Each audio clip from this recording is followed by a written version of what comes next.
चलिए, अब आज एनर्जी का ही कंसेप्ट, कल हमने एनर्जी का फार्मूला समझा था और शायद एनर्जी का फार्मूला ऐसा था, E equal to -13.6 into Z square upon N square, ये फार्मूला था। और इसके सिंबॉलिक मीनिंग क्या थे? 13.6 तो इसकी कांस्टेंट वैल्यू, वो तो फिक्स है। जेड स्क्वायर क्या था? जेड स्क्वायर न्यूक्लियर चार्ज था। जेड मतलब प्रोटॉन के नंबर, हाइड्रोजन का केस था हम हटा देते थे। N square number of orbit का स्क्वायर, तो ये तो इलेक्ट्रॉन कहाँ है ये वो लोकेशन बताएगा, बट ये वैल्यू किस में थी? इलेक्ट्रॉन वोल्ट में। ये वैल्यू किस में थी? इलेक्ट्रॉन वोल्ट में। तो समस्या ये कि हमने एनर्जी फर्स्ट ऑर्बिट की भी पता की थी, सेकंड की भी की, फिर फर्स्ट एक्साइटेशन पता किया, डिफरेंस पता किया, ठीक है। आज हम आईपी की भी वैल्यू हमने पता कर ली कि न्यूक्लियस के सराउंडिंग स्पेस में फर्स्ट ऑर्बिट से इलेक्ट्रॉन को रिलीज करने के लिए आपको अमाउंट ऑफ रिक्वायर्ड एनर्जी क्या होगी, ये भी हमने पता कर लिया। अब हम आज रेडियस के फार्मूले की स्टडी करेंगे। उसके पहले हम ये समझें कि अगर मान लो हमें हाइड्रोजन को चेंज करके उसने एनर्जी का क्वेश्चन किया तो फिर क्या करेंगे? देखिए, हाइड्रोजन के फर्स्ट ऑर्बिट की एनर्जी यहाँ लिखूंगा। हाइड्रोजन के फर्स्ट ऑर्बिट की एनर्जी तो यही हो जाएगी, -13.6 इलेक्ट्रॉन वोल्ट। हाइड्रोजन के सेकंड ऑर्बिट की एनर्जी क्या होगी वो भी आपको याद है, फिर से लिख देता, -3.4 इलेक्ट्रॉन वोल्ट। अब आपसे उसने क्वेश्चन किया कि हाइड्रोजन के केस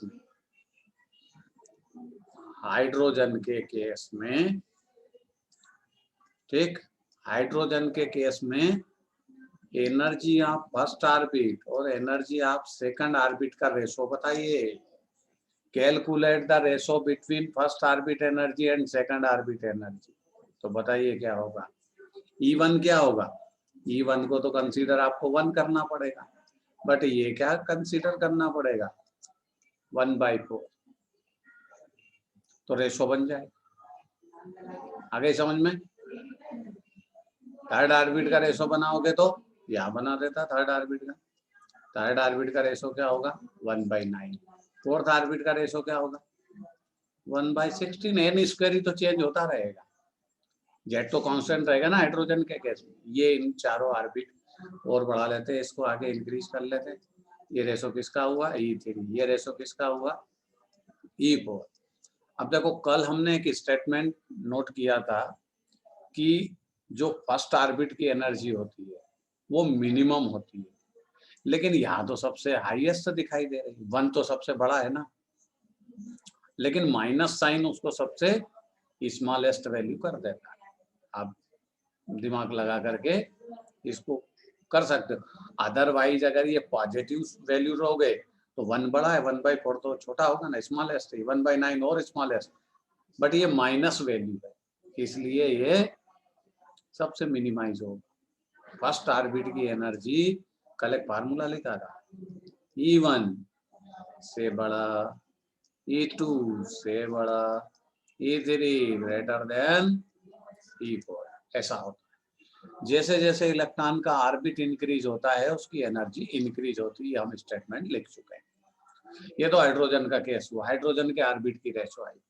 अब मान लीजिए वो बदला, उसने आपको दिया हीलियम 2+ करके। अब आप सोचोगे हीलियम प्लस किया तो आयन में कन्वर्ट किया, हीलियम का आयन है। देखो हीलियम में इलेक्ट्रॉन कितने थे? अरे हीलियम में इलेक्ट्रॉन 2 है, एटॉमिक नंबर 2 है। एक इलेक्ट्रॉन उसमें से चला गया, क्या बचा? Remaining 1 electron. मतलब ये किसके जैसा है? अरे इलेक्ट्रॉन हाइड्रोजन में भी एक होता, फर्स्ट ऑर्बिट होता, ये हाइड्रोजन जैसा हो गया, लाइक हाइड्रोजन है। बट प्रोटॉन कितने हैं इसमें? ध्यान से समझिए, प्रोटॉन तो 2 ही है, प्रोटॉन थोड़े रिलीज होता है। तो हीलियम की एनर्जी पता करें फर्स्ट ऑर्बिट की, सेकंड ऑर्बिट में नहीं जाना। -13.6। जेड की वैल्यू क्या पुटअप करोगे? अरे इसका जेड तो 2 है, 2 का square 4 upon first orbit, N square को गायब कर दीजिए, ये 1 हो जाएगा। आंसर क्या आ गया? -54.4 इलेक्ट्रॉन वोल्ट। यूनिट चेंज नहीं होना है भाई, अभी जूल में नहीं आई, इतना आंसर आ जाए।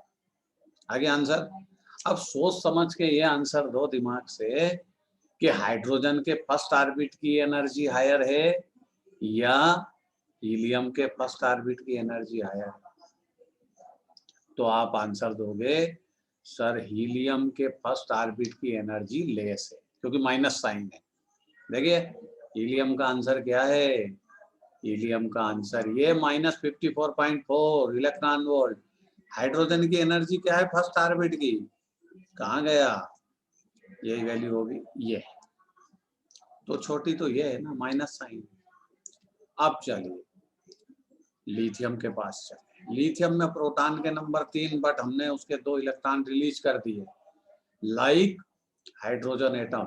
हाइड्रोजन एटम में 1 इलेक्ट्रॉन है, इसमें भी 1 इलेक्ट्रॉन है, 2 इलेक्ट्रॉन चले गए, 3 होते हैं। अब इसकी एनर्जी पता करें, but first orbit -13.6 into Z की वैल्यू क्या रखोगे, 3 का स्क्वायर 9, भाई इसको 1 कर लीजिए और हिसाब किताब लगाओगे तो 124.2 इलेक्ट्रॉन वोल्ट आ जाएगा। ठीक, अगर आप बेरिलियम का ऐसा ही कंसेप्ट लोगे, ये बेरिलियम में प्रोटॉन 4, बट उसके इलेक्ट्रॉन हमने हाइड्रोजन के लाइक किए, 3 इलेक्ट्रॉन रिलीज किए, 1 उसके पास इलेक्ट्रॉन बचा, अब उसकी एनर्जी कितनी है, तो क्या आंसर आ जाएगा, -13.6 इंटू 16 अपॉन 1 बाई, मैं कैलकुलेशन बहुत बड़ी हो गई है इसलिए वो आपको करना है। तो आप क्या करोगे, यहाँ कंप्यूटर से आंसर करके यहाँ लिख लेना इलेक्ट्रॉन वोल्ट। अब ये तो सिंपल सी थिंग्स है, कैलकुलेशन। क्वेश्चन टफ बनाएगा, आपसे क्या पूछेगा क्वेश्चन, आपसे क्वेश्चन ये पूछेगा कि मेरे को ये बताओ कि फर्स्ट ऑर्बिट हाइड्रोजन के लिए, ध्यान से समझना क्वेश्चन, हाइड्रोजन का फर्स्ट ऑर्बिट की एनर्जी बेरिलियम के कौन से ऑर्बिट के इक्वल है। ठीक, तो पहले हाइड्रोजन के फर्स्ट ऑर्बिट की एनर्जी पता करो। तो हाइड्रोजन के फर्स्ट ऑर्बिट की एनर्जी तो ये है -13.6 इलेक्ट्रॉन वोल्ट। अब वो बोला कि बेरिलियम के कौन से ऑर्बिट के लिए इतनी इक्वल होगी, तो बेरिलियम के लिए पता करना, देखो -13.6 इंटू, अब यहाँ फार्मूले में जाओ, बेरिलियम में प्रोटॉन 4, तो जेड की वैल्यू क्या हो जाएगी 16। अब बताओ अपोन में कौन सी वैल्यू रखें, क्योंकि फार्मूले में देखिए ध्यान से, फार्मूले में एन स्क्वायर है। अब आप एन की वैल्यू कितनी पुटअप करें कि ये 16 यहाँ से कैंसल हो जाए, तो ये बराबर हो जाएगी हाइड्रोजन के फर्स्ट ऑर्बिट। क्या करोगे, 4 ऑर्बिट रख दीजिए, 4 का स्क्वायर कैंसल, ये आ गई बेरिलियम की एनर्जी, कितनी आ गई -13.6 इलेक्ट्रॉन वोल्ट। तो क्वेश्चन का आंसर क्या आया, हाइड्रोजन के फर्स्ट ऑर्बिट की जो एनर्जी है वो बेरिलियम आयन के 4th ऑर्बिट के इक्वल हो। क्लियर, शायद सबको समझ में आ गया होगा, बोर्ड पर से नोट कर लीजिए। ठीक है, उसके बाद अगली प्रैक्टिस करवाते हैं रेडियस के फार्मूले। ये एनर्जी का कंसेप्ट यहाँ खत्म हुआ। इसी तरह वो आपसे लिथियम का भी पूछ सकता है, इसी तरह वो हीलियम के बारे में भी पूछ सकता है। जेड की वैल्यू जितनी इंक्रीज होगी, ध्यान रखिए एनर्जी उतनी ज्यादा डिक्रीज होगी। उल्टा कंसेप्ट चलता है, माइनस साइन इसको इंडिकेट करेगा। 2 मिनट के अंदर इसको नोट करिए और डन लिखिए, उसके बाद आगे बढ़ते हैं।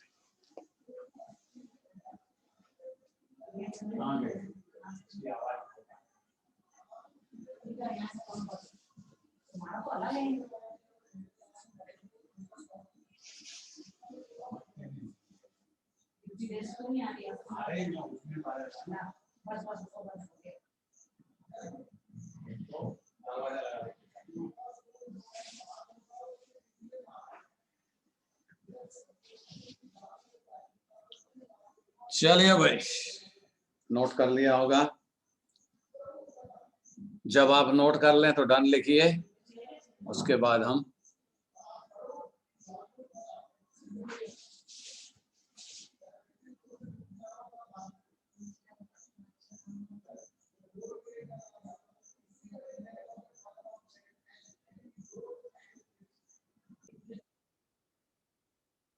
अब हम रेडियस के फार्मूले की स्टडी करेंगे। रेडियस का फार्मूला, यहाँ हम फार्मूले प्रूव नहीं कर रहे हैं, ध्यान रखिए।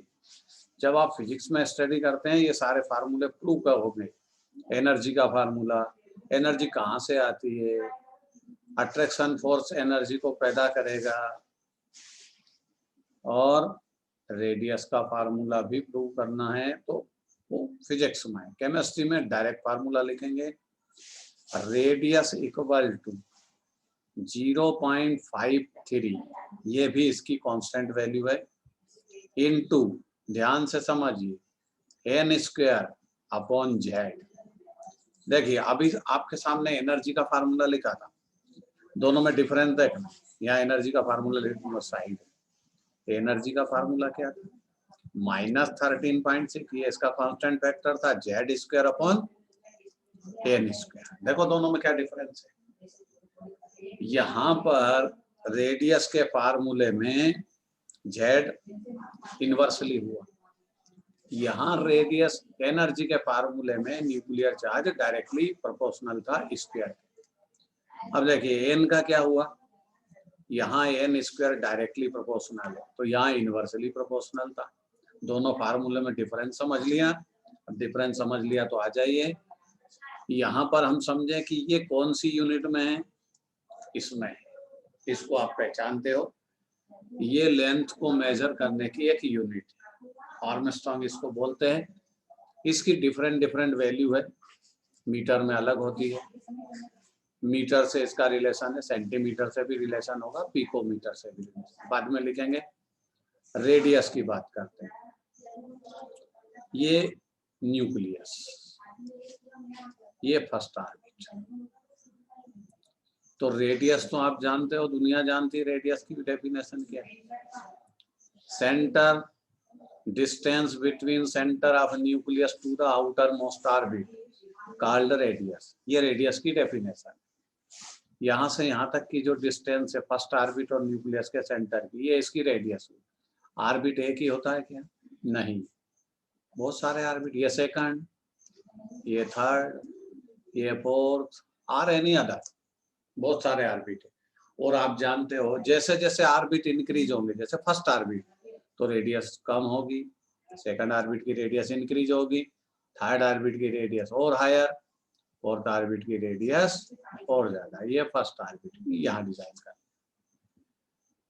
तो सिंपल सी थिंक है कि नंबर ऑफ ऑर्बिट इंक्रीज होंगे, देखिए डायरेक्टली प्रोपोर्शनल है radius, number of orbit increase with increase radius of atom, atom की रेडियस इंक्रीज होगी, जिसको हम एटॉमिक रेडियस के नाम से जानते हैं। बट रेडियस को डिक्रीज कौन करेगा, Z, nuclear charge increase with decrease radius, क्योंकि ये इनवर्सली प्रोपोर्शनल। चलिए हम पहले किसकी बात करें, हाइड्रोजन एटम की।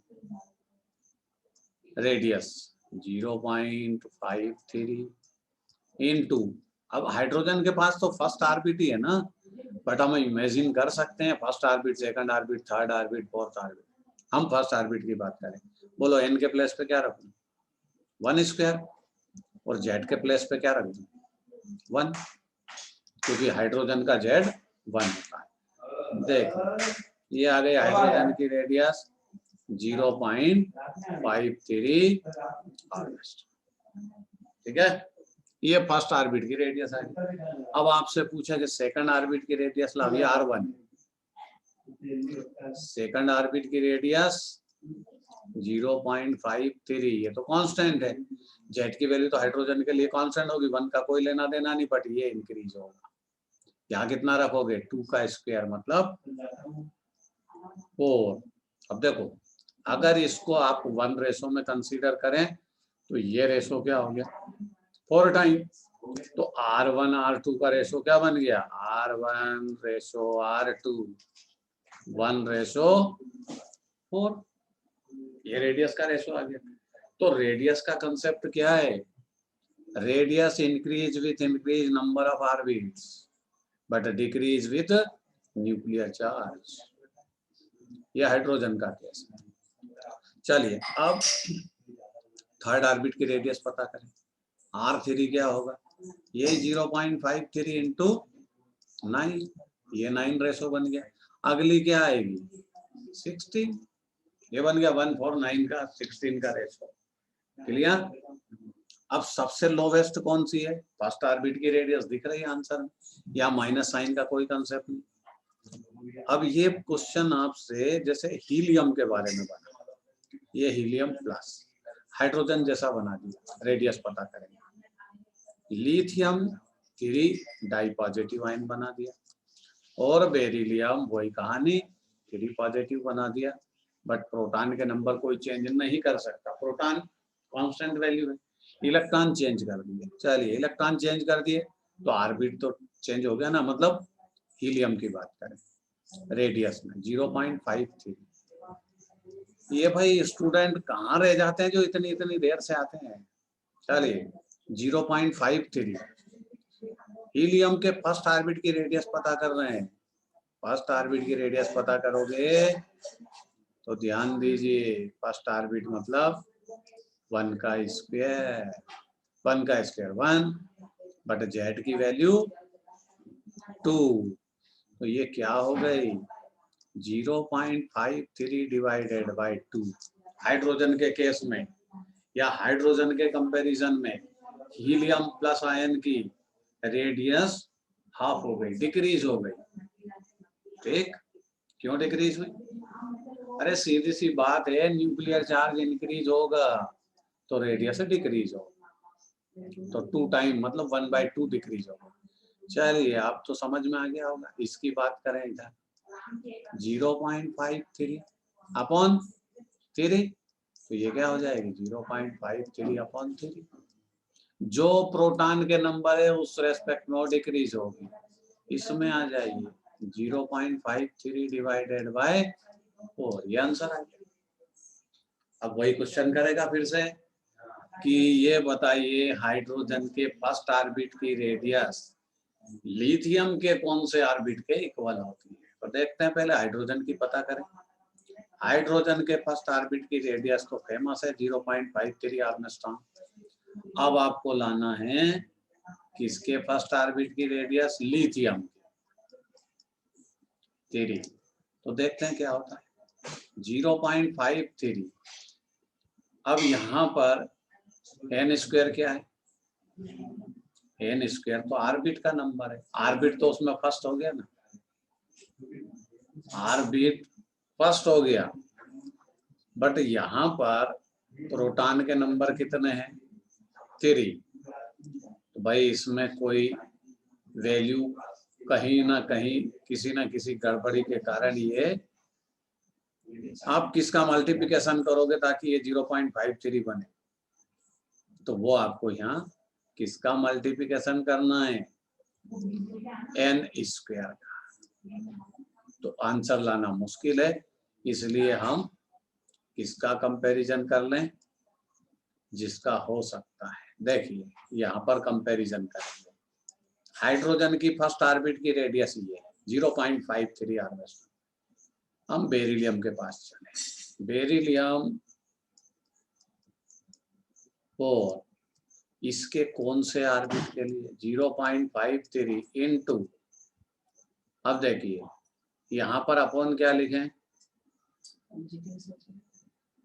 4। अब 4 लिख दिया तो यहाँ क्या लिखे? n स्क्वायर सेकंड, मतलब बेरिलियम के सेकंड ऑर्बिट के लिए, बेरिलियम के सेकंड ऑर्बिट के लिए हाइड्रोजन की जो रेडियस है वो इक्वल होगी।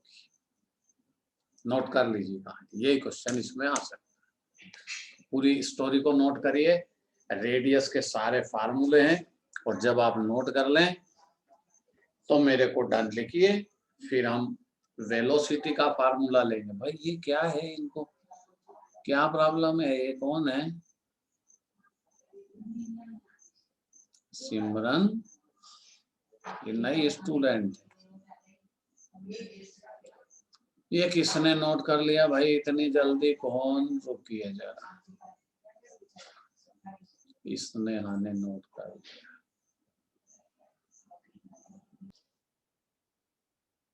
चलिए भाई, आप वेलोसिटी का फार्मूला लेंगे। वेलोसिटी तो हम जानते हैं, इलेक्ट्रॉन की वेलोसिटी क्या है, और इलेक्ट्रॉन की वेलोसिटी के बारे में बात करेंगे। वेलोसिटी ऑफ इलेक्ट्रॉन, इलेक्ट्रॉन की जो वेलोसिटी का फार्मूला है, सबसे सिंपल फार्मूला है, ये न्यूक्लियस, ये सराउंडिंग स्पेस में सर्कुलर ऑर्बिट में ये हाई स्पीड से रिवॉल्व होता है इलेक्ट्रॉन, ऐसा हमको पता है। तो इसकी वेलोसिटी क्या होगी? v इक्वल टू 2.18 10⁻6 मीटर पर सेकंड डिवाइडेड बाय n, बस और कुछ नहीं है। यहाँ न्यूक्लियर चार्ज इसको इफेक्ट नहीं करता, केवल नंबर ऑफ ऑर्बिट इसको इफेक्ट करता है। तो ये फर्स्ट ऑर्बिट की रेडियस लाएंगे हम। फर्स्ट ऑर्बिट की रेडियस लाओगे तो n इक्वल टू 1, और सेकंड ऑर्बिट की रेडियस लाओगे तो क्या हो जाएगा? 2.18 डिवाइडेड बाय 2, यूनिट तो वही रहेगी। थर्ड ऑर्बिट की रेडियस लाओगे तो 2.18 अपॉन 3, आंसर आते जाएंगे, इसमें कोई प्रॉब्लम नहीं है। इसलिए इसको अब आप नोट कर लीजिए। नोट करने के बाद यहाँ लगभग जो एटॉमिक स्ट्रक्चर की कहानी है वो यहाँ एंड होती है। और भी कोई अगर हेडिंग आपने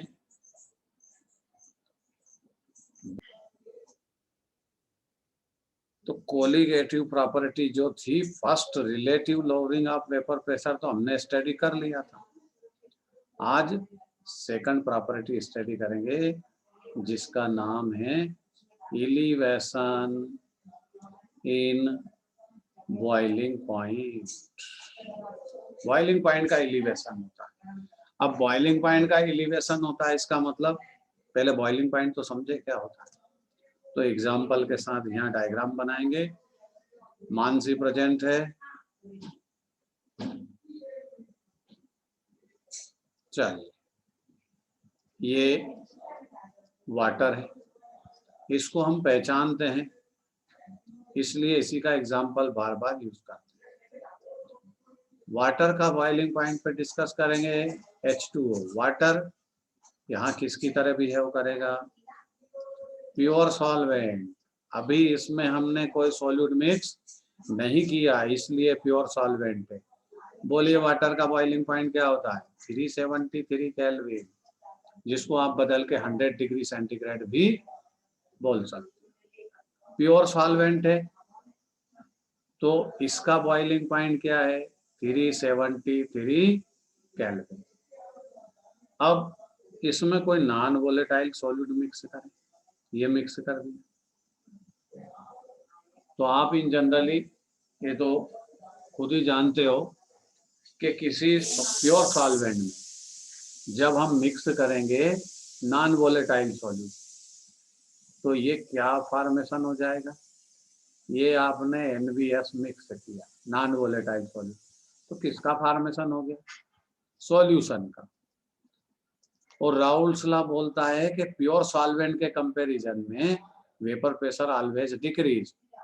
अब बॉइलिंग पॉइंट वेपर प्रेशर का इनवर्सली है, पहले भी आपको समझाया था, फिर से लिख देता। Boiling point is inverse two the vapour pressure. जिस लिक्विड का वेपर प्रेशर हायर होता है मतलब वो ऑटोमेटिक वेपोराइज्ड होगा, लो टेम्परेचर पर ही वेपर्स में कन्वर्ट होगा, तो वेपर प्रेशर हायर होगा ना, तो उसका बॉइलिंग पॉइंट तो लोअर होगा। बट वाटर कितने डिग्री सेंटीग्रेड पर वेपोराइज होता है? 373 केल्विन। इसका मतलब इस टेम्परेचर पर इसका जो वेपर प्रेशर है कितना हो जाता है? 760 mm। यही बॉइलिंग पॉइंट की डेफिनेशन है। The boiling point of liquid, temperature at which the vapor pressure of liquid is equal to the atmospheric pressure। ये बॉइलिंग पॉइंट की डेफिनेशन है। या सीधी सी डेफिनेशन है, जिस टेम्परेचर पर लिक्विड बॉइल हो उसका बॉइलिंग पॉइंट। चलिए भाई, तो अब बॉइलिंग पॉइंट की डेफिनेशन हमने समझी। नॉन वोलेटाइल सॉल्यूट मिक्स किया, बॉइलिंग पॉइंट एलिवेट हो जाएगा। बॉइलिंग पॉइंट इस सॉल्यूशन का इंक्रीज हो जाएगा, क्योंकि अब प्योर सॉल्वेंट नहीं, नॉन वोलेटाइल सॉल्यूट भी इसमें मिक्स है। तो बॉइलिंग पॉइंट क्या हो गया? इंक्रीज हो गया। कितना हो गया उसको हम 373 से इंक्रीज हुआ होगा। लेकिन यहाँ फार्मूला जब प्रूव करेंगे तो सिंबॉलिक मीनिंग होना चाहिए ना। तो इस वाले जो 373 केल्विन है, इसको भी हमको सिंबॉलिक कंसीडर करना पड़ेगा। इसको कंसीडर करते हैं हम T0B। ये प्योर सॉल्वेंट का बॉइलिंग पॉइंट है। अब सॉल्यूशन जब प्रिपेयर किया नॉन वोलेटाइल सॉल्यूट का, तो वेपर प्रेशर तो ऑलवेज डिक्रीज होता है, बट बॉइलिंग पॉइंट एलिवेट होगा। इसी का नाम एलिवेशन इन बॉइलिंग पॉइंट। कितना हो गया? 373 से इंक्रीज होगा। कितना होता है उसको सिंबॉलिक मीनिंग में क्या लिखते हैं? TB, temperature boiling point. ठीक है। अब यहाँ से ये जो एलिवेशन इन बॉइलिंग पॉइंट हुआ, एक जनरली एक्सपेरिमेंट है, आप खुद भी ऑब्जर्व करते हो कि वाटर 100 डिग्री पर बॉइल होता है, और यदि उसमें आप कोई नॉन वोलेटाइल सॉलिड मिक्स करते हो तो दे उसका बॉइलिंग पॉइंट एलिवेट होगा। और जितना ज़्यादा सॉल्यूट इंक्रीज करोगे, नॉन वोलेटाइल सॉल्यूट का अमाउंट इंक्रीज करोगे, तो दे बॉइलिंग पॉइंट का एलिवेशन भी इंक्रीज होगा। डिफरेंट डिफरेंट प्रैक्टिकल करते रहिए। आपने 5 ग्राम नॉन वोलेटाइल सॉल्यूट मिक्स किया, बॉइलिंग पॉइंट 1 डिग्री इंक्रीज होगा सॉल्यूशन का।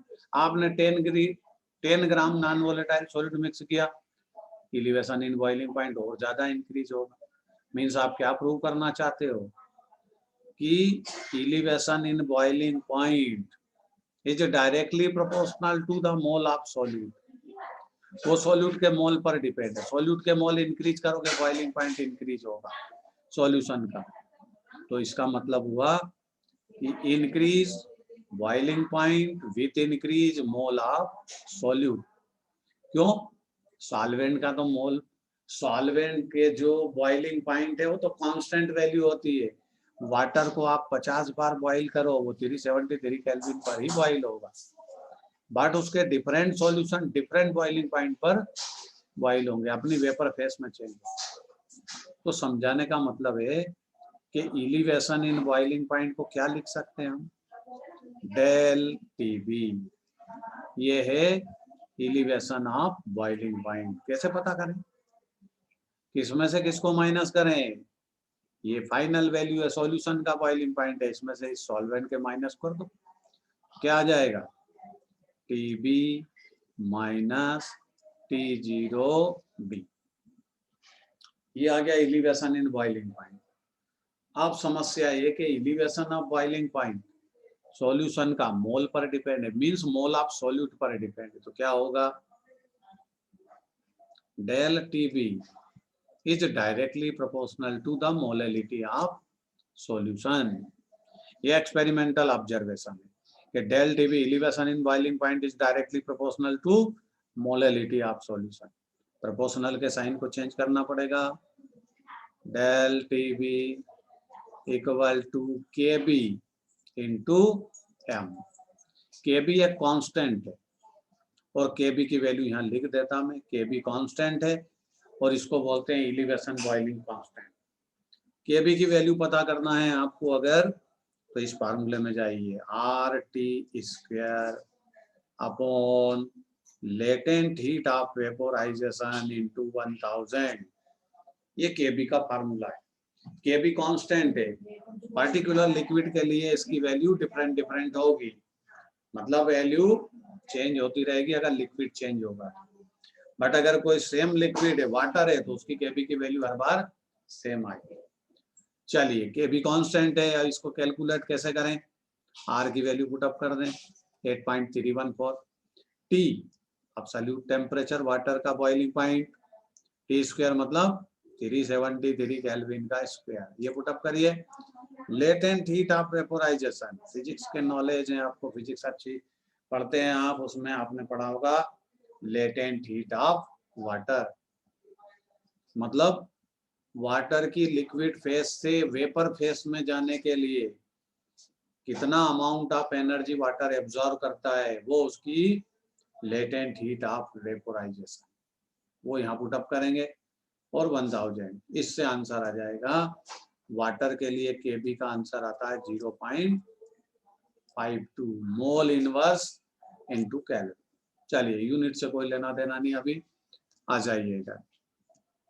तो ये फार्मूला लाए हम, del T B equal to K B into M. K B constant था जिसकी वैल्यू हमने साइड में कैलकुलेट की। अब मोलैलिटी का फार्मूला रखेंगे, क्या आ जाएगा, del T B equal to K B. कहाँ है भाई डेल टी बी, ये के बी इंटू मोलैलिटी का फार्मूला रखेंगे, पता है आपको, W B upon M B into 1000 upon weight of solvent, ये फार्मूला। मोलैलिटी की भी वैल्यू पुट अप कर दी। अब इसमें क्या करें कि अगर आपको उसने प्रैक्टिकल तो किया इलिवेशन इन बॉइलिंग पॉइंट का, और बोला कि नहीं मेरे को तो मोलर मास चाहिए उस नॉन वोलेटाइल सॉल्यूट का जो उसमें मिक्स किया, वो पता करो, तो मीन्स आपको एमबी पता करना, एमबी को उठा के यहाँ लाना और डेल टीबी को उसके प्लेस पे ले आना, आंसर आ जाएगा MB equal to K B upon del TB into W B upon W A into 1000। बताओ इस फार्मूले से क्या पता कर गए आप? इस फार्मूले से आप molar mass of non volatile solute पता कर गए, और इस मोलर मास का नाम होता है ऑब्जर्व मोलर मास। क्या बोलते हैं इसको? ऑब्जर्व एमपी, मतलब observe molar mass of non volatile solute. ये ऑब्जर्व मोलर मास है, एक्सपेरिमेंट के थ्रू आपने ऑब्जर्व किया, ये कैलकुलेट मोलर मास नहीं है। जैसे कार्बन डाइऑक्साइड की बात करो, कार्बन डाइऑक्साइड का कैलकुलेट मोलर मास 44 ग्राम है, NaCl का calculate molar mass 58.5 gram. But हम यहाँ एक्सपेरिमेंटल पता कर रहे हैं, एक्सपेरिमेंटल ऑब्जर्वेशन है, कैलकुलेशन है, तो ये तो इसमें एरर आ सकता है, चेंज हो सकता है कैलकुलेट मोलर मास के कंपैरिजन में, इसलिए इसका नाम रखते हैं हम ऑब्जर्व मोलर मास, जो प्रैक्टिकली आपको कैलकुलेशन में पता चले। ठीक, ये है एलिवेशन इन बॉइलिंग पॉइंट का कंसेप्ट। पूरा डायग्राम बनाएंगे, पूरा लिखेंगे, मैं डिक्टेट करूंगा, आप उसमें राइटिंग वर्क करिए, और फिर इसके बाद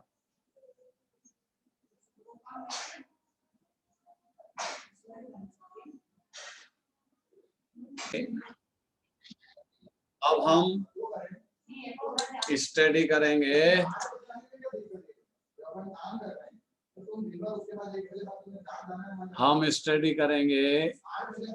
वांट ऑफ फैक्टर, क्योंकि इस फार्मूले में जो भी कोलिगेटिव प्रॉपर्टी आप पता करोगे उसके फार्मूले में आपको वांट ऑफ फैक्टर यूज करना है या नहीं करना है, ये आप पर डिपेंड रहेगा, एग्जामिनर कभी नहीं बोलेगा, समझिए। इसलिए इसका इम्पोर्टेंस है कि ये बिना बोले आता है, वांट ऑफ फैक्टर, इसको आई फैक्टर से भी रिप्रेजेंट करते हैं ऐसे साइन। ये आई फैक्टर है क्या, समझिए।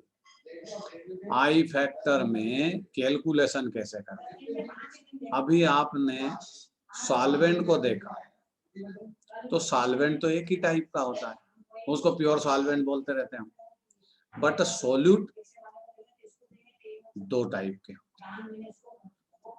सॉल्यूट दो टाइप के कौन कौन से होते हैं?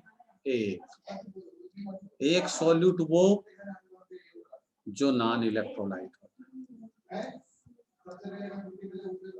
नॉन इलेक्ट्रोलाइट सॉल्यूट वो होता है जो डिसोसिएट ना हो, do not dissociate into their ions. Example, glucose, glucose को जब वाटर में डिसॉल्व करते हो ये डिसोसिएट नहीं होता है, ये अपना एक ही मॉलिक्यूल बना के वाटर में डिसॉल्व होता है, दो आयन में डिसोसिएट नहीं होता। इसका एक ब्रदर है फ्रक्टोज, ये भी डिसोसिएट नहीं होता, सिंगल मॉलिक्यूल के फॉर्म में सॉल्यूशन में अपने को डेवलप कर लेता। तो सुक्रोज भी ऐसा ही रहेगा, ये भी डिसॉल्व होगा तो मॉलिक्यूल के फॉर्म में रहेगा। एक होता है यूरिया, ये भी वाटर में डिसॉल्व तो होता है सिंगल मॉलिक्यूल। ऐसे मॉलिक्यूल, ऐसे मटेरियल को हम बोलते हैं नॉन इलेक्ट्रोलाइट। दूसरा होता है इलेक्ट्रोलाइट, दूसरा होता है इलेक्ट्रोलाइट। इलेक्ट्रोलाइट क्या होता है समझिए। इलेक्ट्रोलाइट के बारे में आप 11th में भी स्टडी कर चुके हैं। इलेक्ट्रोलाइट वो मटेरियल होता है जो वाटर में डिसॉल्व करने के बाद अपने आयंस में डिसोसिएट हो जाए, जैसे NaCl, K2SO4,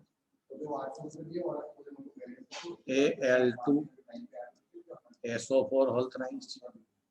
और कोऑर्डिनेशन केमिस्ट्री में जाओगे तो एक एग्जांपल और लिख देता हूं, K4APCN6।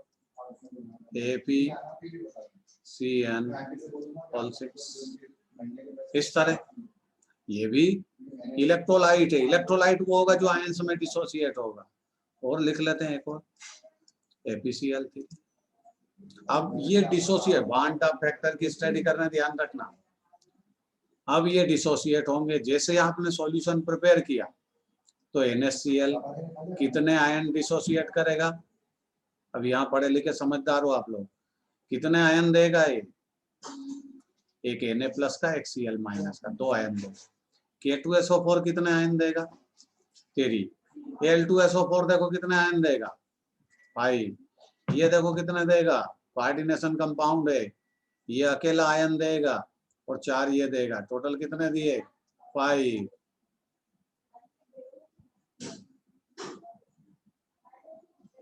और APCl3 कितने आयन देगा 4। ये आप सबको पता है। ये इलेक्ट्रोलाइट है। इलेक्ट्रोलाइट के केस में वन टॉप फैक्टर कैलकुलेट करना पड़ेगा, तो वो क्या बोलेगा आपको, अल्फा आपको पता करना पड़ेगा। अल्फा क्या है, पुरानी कहानी में अगर अल्फा में जाओगे तो आप अल्फा है डिग्री ऑफ डिसोसिएशन। क्या है ये, degree of dissociation, degree of dissociation, ये अल्फा है। ठीक है, अब अल्फा को अपन बोलते हैं डिग्री ऑफ डिसोसिएशन। ध्यान रखना, डिग्री ऑफ डिसोसिएशन का केमिकल इक्विलिब्रियम में भी हमने स्टडी की थी। परसेंटेज वाइज डिसोसिएशन क्या होता है, ये परसेंटेज वाइज डिसोसिएशन। जैसे मान लीजिए 10% डिसोसिएशन हुआ तो 10/100, तो अल्फा क्या बन जाएगा 0.1 ऐसे। अब डिग्री ऑफ डिसोसिएशन से आई फैक्टर कैसे पता करें, जैसे ये इसका आई फैक्टर पता करें। इधर आयन कितने हैं 2, तो इसका आई फैक्टर बनेगा 1 प्लस अल्फा, बन गया। NaCl का वन टॉप फैक्टर बनेगा 1 प्लस अल्फा, क्योंकि उसमें 2 आयन थे। इसमें आयन कितने हैं 3, इसका आई फैक्टर का फार्मूला क्या बनेगा, देखिए मैं 3 को 2 पार्ट में डिवाइड करूंगा, 1 + 2 और इसके साथ मल्टीप्लिकेशन में अल्फा, ये इसका फार्मूला बन गया। 5 अगर आयन है तो अल्फा आई फैक्टर क्या बनेगा 1 + 4। 5 को 2 पार्ट में डिवाइड किया, 1 हमेशा कांस्टेंट रहेगा, अल्फा इससे प्रोडक्ट मल्टीप्लिकेशन, इसका क्या बनेगा, ये आई फैक्टर 1 + 4 अल्फा। इसका क्या बनेगा आई फैक्टर 1 + 3 अल्फा, ये बनेगा। ये सबके आई फैक्टर के फार्मूले बन गए। अब इनका परसेंटेज डिसोसिएशन वो देगा आपको। जैसे मान लीजिए उसने बोला कि 90% का डिसोसिएशन हुआ, NaCl का। तो 90% का डिसोसिएशन हुआ तो अल्फा क्या हो गया 0.9, तो यहाँ क्या हो जाएगा 1 प्लस 0.9, ये आ गया आई फैक्टर 1.9। क्लियर, समझ में आ गया होगा सबको। दूसरा एग्जाम्पल समझते हैं, परसेंटेज डिसोसिएशन बदलेगा वो, उसने बोला ये तो 50% ही डिसोसिएट हुआ, तो फार्मूले में जाओ 1 प्लस 2 इंटू 0.5, आंसर क्या आ गया 2। ठीक, ये आई फैक्टर कैलकुलेट कर रहे हैं, आई फैक्टर कैलकुलेट हो गया। चलिए इसका आई फैक्टर पता करें। अगर ये 70% डिसोसिएट हुआ तो 1 प्लस 4 इंटू 0.7, आंसर बना 3.8। ठीक है, इसमें चलिए लास्ट K4 एफिशिएंट 6 में, अगर ये 60% डिसोसिएट हुआ तो 1 प्लस 4 इंटू 0.6, 3.4 इसका आई फैक्टर आ जाएगा। वो आपको न्यूमेरिकल में पुटअप करना पड़ेगा, इसलिए आई फैक्टर पता कर रहे हैं। ये देखिए अगर 100% डिसोसिएट हुआ, कोई भी इलेक्ट्रोलाइट अगर 100% डिसोसिएट है तो उसका आई फैक्टर उसके आयन के नंबर के, तो 1 प्लस 3 इंटू 1, ये देखिए 4 आ गया, इसमें आयन कितने थे 4। तो ये वांट ऑफ फैक्टर को कैलकुलेट करने का एक तरीका है, टेक्निक है। पूरी स्टोरी को नोट करिए, मैं यहाँ से आपको डिक्टेट करूंगा, उसके बाद बोर्ड पर जो नोट किया है वो सारी चीजें आपको लिखना है। तो वांट ऑफ फैक्टर यूज कैसे करेंगे मैं क्वेश्चन के साथ आपको समझाता। चलिए क्वेश्चन क्या है, कैसे एग्जाम में आएगा। क्वेश्चन फर्स्ट, 34.4, आप भी लिखते रहिए सभी student. 13.4 gram of copper chloride dissolve in 100 gram of water। Note करिए, 13.4 gram of copper chloride dissolve in 100 gram of water। If the value of Kb constant है, Kb की वैल्यू होगी 0.52, गिवन होगी, ये गिवन वैल्यू है 0.52। If molar mass of CuCl2 equal to 134.4 gram, then अब क्या calculate करना है, कैलकुलेट, आपको कैलकुलेट करना है, डायरेक्ट लिख देता हिंदी में, एलिवेशन इन बॉइलिंग पॉइंट, आपको ये पता करना है, एलिवेशन इन बॉइलिंग पॉइंट। ठीक है, पहले सभी स्टूडेंट नोट कर लीजिए, फिर हम इस न्यूमेरिकल की प्रॉब्लम को सॉल्व करेंगे। 1 मिनट का आपके पास टाइम है, आपने नोट किया होगा। अब यहाँ से इस न्यूमेरिकल को ध्यान से समझिए, सॉल्व करना। तो कैसे सॉल्व करेंगे समझिए। एलिवेशन इन बॉइलिंग पॉइंट का फार्मूला लगाएंगे, del TB equal to KB into molality का फार्मूला लगाएंगे, WB upon MB 1000 upon weight of solvent, ये फार्मूला रन किया, इसमें वैल्यू पुटअप करेंगे। अब वैल्यू पुटअप करेंगे तो देखो डेल TB क्या आ जाएगा, ये पता करना है। KB की वैल्यू क्या रखें 0.52 इंटू WB क्या है, कितने ग्राम आपने डिसॉल्व किया कॉपर क्लोराइड 13.4, उसका MB खुद का दे रखा उसने इतना 1000 अपॉन 100 वेट ऑफ सॉल्वेंट, सारी वैल्यू मैंने पुटअप कर दी। अब कैंसल करेंगे, तो देखिए कैंसल करोगे तो ये गया इससे 10 टाइम, 10 से इसको कैंसल किया तो वही आ गया जो ये कैंसल। आंसर क्या बचा? Del TB. Elevation in boiling point of solution 0.52 degree centigrade. ये बॉइलिंग पॉइंट इलिवेट हुआ सॉल्यूशन का। अब आपसे वो दो क्वेश्चन पूछेगा। एक, calculate the elevation in boiling point. Boiling point का एलिवेशन क्या हुआ? तो ये आंसर आ चुका है, बट उसने क्वेश्चन बदल दिया। उसने बोला मेरे को बॉइलिंग पॉइंट ऑफ सॉल्यूशन बताओ। तो सॉल्यूशन का बॉइलिंग पॉइंट तो एलिवेट होगा ना, तो वो तो उसके ओरिजिनल जो प्योर सॉल्वेंट का बॉइलिंग पॉइंट है उसमें प्लस करना पड़ेगा। तो या तो 100 में प्लस करना 0.52 को, या फिर 373 केल्विन, जैसा वो दे तब आंसर आएगा। ठीक, लेकिन ये आंसर अब ऑप्शन रहेंगे वहां, ऑप्शन लिखता मैं। इलिवेशन इन बॉइलिंग पॉइंट का पहला ऑप्शन था 0.52, दूसरा ऑप्शन है 1.56, तीसरा ऑप्शन है नन ऑफ दिस, और चौथा ऑप्शन है ऑल आर करेक्ट। सभी करेक्ट है, एबीसीडी। तो इसमें से आंसर कौन सा सही है ये बताइए। इलिवेशन इन बॉइलिंग पॉइंट आपको पता करना था, मैंने 4 ऑप्शन लिखे हैं, तो बताइए कौन सा करेक्ट है। सर पहला। ये राजवर्धन सिंधे ने बोला है फर्स्ट ऑप्शन इज करेक्ट। चलिए भाई, और लोग?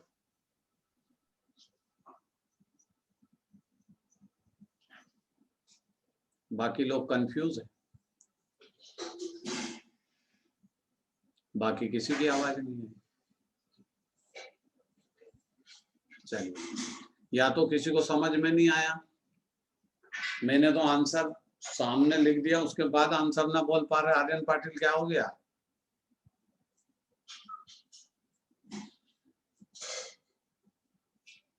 चलिए, ये जो आंसर है ए, ये गलत है, रॉन्ग आंसर है। इसका करेक्ट आंसर क्या है? बी। अब क्यों बी करेक्ट है, ध्यान से समझिए। इसके पहले आपने क्या स्टडी की? अरे इसके पहले आपने वांट ऑफ फैक्टर की स्टडी की, आई फैक्टर। और ध्यान रखिए एग्जाम में कुछ नहीं बोलेगा वो आपको, ये आइए इसके पास, इसको चेक करिए ये कौन है। अरे ये इलेक्ट्रोलाइट का सॉल्यूशन है, कॉपर क्लोराइड इलेक्ट्रोलाइट होता है। ये सॉल्यूशन में जाते ही डिसोसिएट हो जाएगा अपने आयंस में। और कितने आयन में डिसोसिएट होगा? CuCl2। ये डिसोसिएट हुआ Cu2 plus 2Cl minus, copper ion, copper chloride 3 ion में डिसोसिएट होगा। तो आपको वांट ऑफ फैक्टर पता करना पड़ेगा। क्या पता करें? वांट ऑफ फैक्टर क्या बनेगा इसका? I factor equal to 3 ion 1 + 2 alpha. समझाया? और उसने कुछ नहीं बोला है, आपको कुछ भी हिंट ना दिया कि 100% डिसोसिएट हुआ कि 10% हुआ। तो ऐसे केस में 100% डिसोसिएशन कंसीडर होगा। तो आई फैक्टर कितना हो गया? सीधी बात है, जितने आयन उतना आई फैक्टर। अगर 100% डिसोसिएशन है, ये आ गया आई फैक्टर थे। अब ये आई फैक्टर यूज कहाँ करें? तो आई फैक्टर स्टार्टिंग में यूज करेंगे, देखो यहाँ पे होता है डेल टीवी, ये आई फैक्टर यहाँ यूज हो फार्मूला। तो यहाँ क्या आ जाएगा? यहाँ आई फैक्टर की वैल्यू रखो 3, इसमें 3 का मल्टीप्लिकेशन करोगे तो आंसर क्या बन जाएगा? तो यहां से आप ये बॉइलिंग पॉइंट 52 0.52 ये बदल जाएगा, प्लस आपको क्या करना पड़ेगा, दोनों में ये सॉल्यूशन का बॉइलिंग पॉइंट आएगा। समझ में आ गई वांट ऑफ फैक्टर का इंपॉर्टेंस क्या है? वांट ऑफ फैक्टर आंसर को चेंज कर देता है। अगर इलेक्ट्रोलाइटिक सॉल्यूशन है तो आपको आई फैक्टर यूज करना पड़ेगा। और इस फार्मूले को थोड़ा सा मैं बदल के लिख देता, आपको अगर कंफ्यूजन है तो थोड़ा सा इसको चेंज कर देते हैं। देखिए यहाँ क्लियर हो जाएगा। ये अब यहाँ मैं लिखूंगा, वो आप करेक्ट कर लेना, फार्मूला बदल जाएगा। ये देखिए थोड़ा सा क्लियर लिख देता, del T B equal to I factor into K B. ये आई फैक्टर यहाँ यूज होगा। चलिए नोट करिए भाई क्वेश्चन के आंसर को।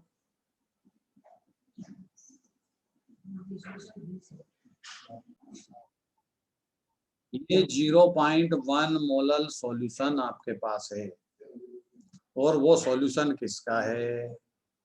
NaCl का। उसने बोला ये 90% डिसोसिएट हुआ।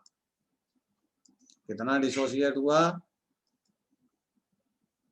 90% डिसोसिएट हुआ। मतलब अल्फा क्या हुआ? 90/100 मीन्स 0.9। ऐसे अल्फा पता करते हैं डायरेक्ट।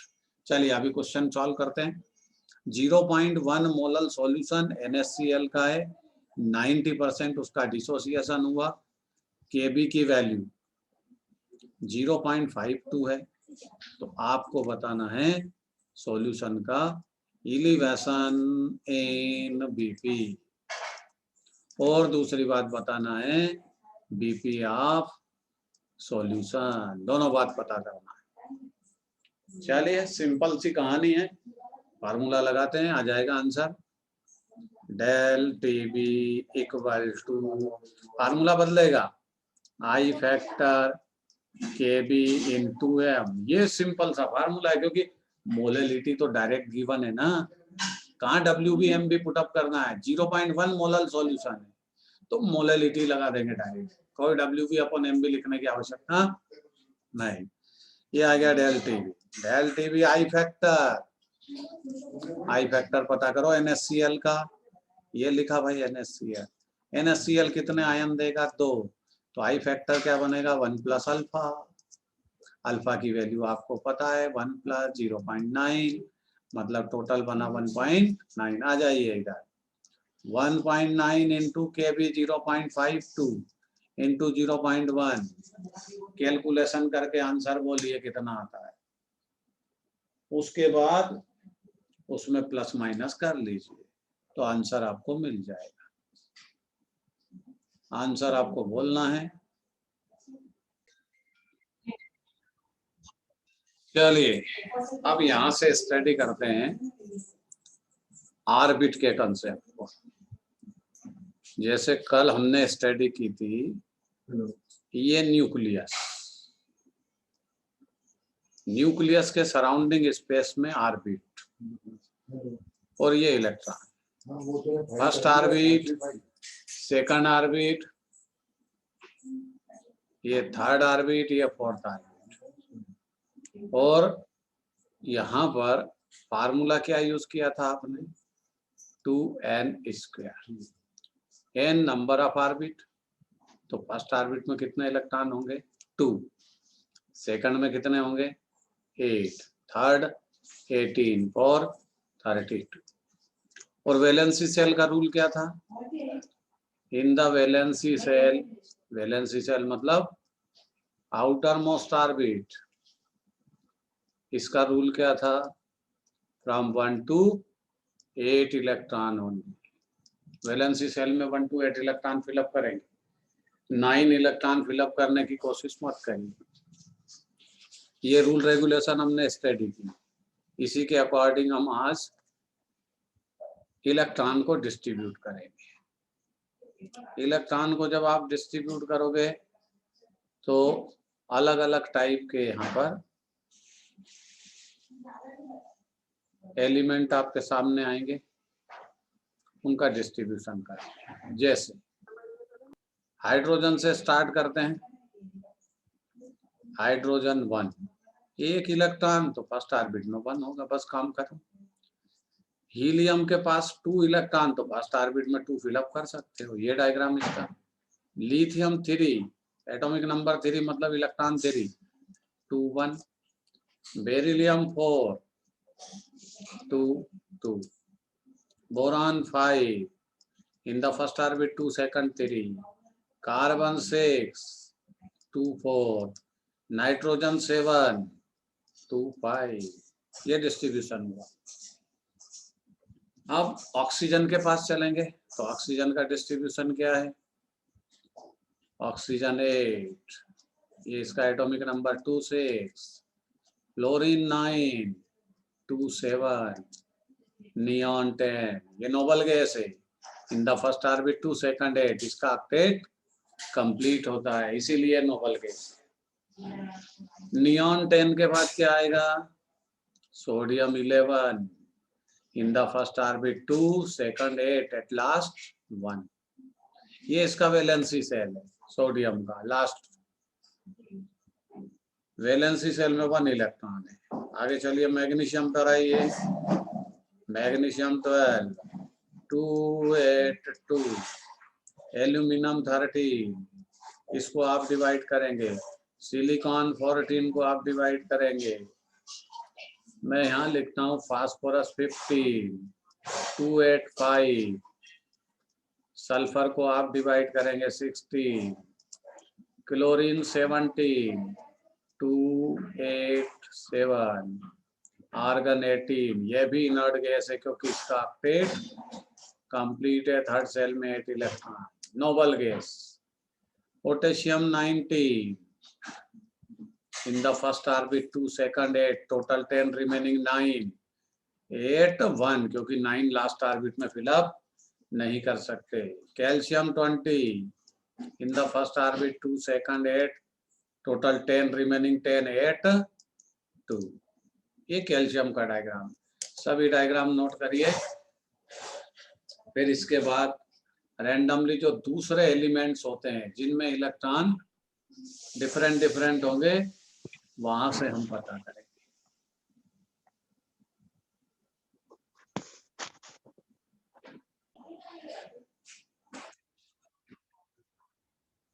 दूसरे एलिमेंट के बारे में अब बात करेंगे। जैसे मान लीजिए आपको उसने बोला रेडियम, रूबिडियम 37, तो इसको डिस्ट्रीब्यूट कैसे करोगे आप? In the first orbit 2, second 8, total 10, third orbit 18। इनका टोटल आपको पता होना चाहिए वर्बली। 2 8 18 28, माइनस करिए 9, रिमेनिंग 9 इलेक्ट्रॉन। तो क्या करोगे? या 9 फिलअप करोगे क्या फोर्थ सेल में? नहीं, क्योंकि 9 इलेक्ट्रॉन वैलेंसी सेल जनरेट होगा, तो यहाँ फिलअप करेंगे 8 और लास्ट में होगा 1। ये इसका करेक्ट कॉन्फ़िगरेशन। और आगे बढ़ते हैं। Pb82, बहुत सारे इलेक्ट्रॉन है भाई। आंख बंद करके 2 8 18 32 कर दीजिए। If the electron more than 75, किसी भी एलिमेंट में अगर मोर देन 75 इलेक्ट्रॉन है तो आपको डायग्राम सबसे पहले ये डिजाइन करना है। 2 8 18 32, ये होगा 60। अब रिमेनिंग 22, तो आप फिफ्थ सेल को 22 फिलअप नहीं कर सकते, क्योंकि फिफ्थ सेल में 22 फिलअप किए वैसे ही ये वैलेंसी सेल जनरेट हो जाएगा, और वैलेंसी सेल का रूल है 1 to 8। तो यहाँ कितने फिलअप करें? 80, लास्ट में कितने फिलअप करोगे? 4, ठीक है। ये Pb82। अब अगला आयोडीन 53, 53 को डिवाइड करेंगे। In the first orbit 2, second 8, third 18, total 28। अब रिमेनिंग देखिए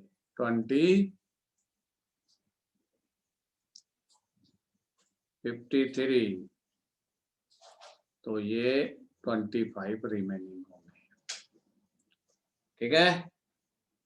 आयोडीन 53 का डायग्राम जब हम डिजाइन करेंगे, फर्स्ट ऑर्बिट को 2, second 8, third 18 as per rule.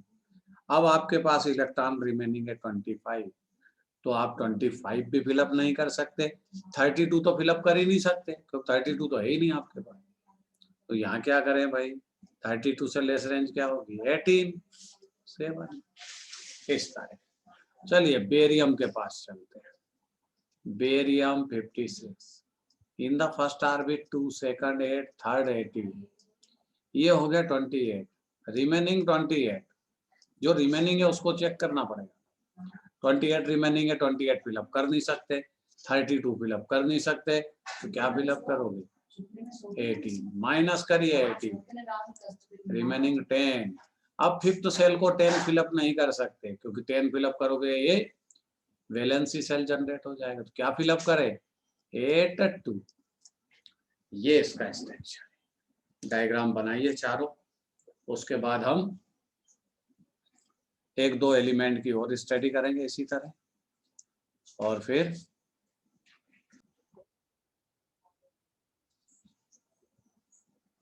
अब यहां पर अभी तक हमने आर्बिट की बात की, और आप जानते हो आर्बिट का मतलब क्या होता है।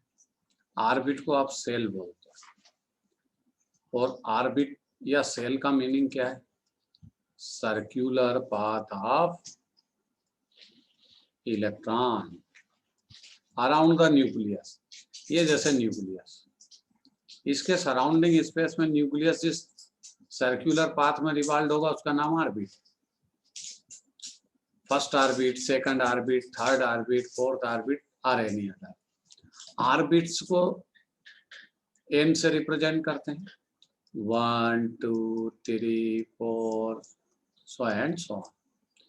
अब इसको एबीसीडी में भी लिखते हैं, K L M N so and so, ऐसे।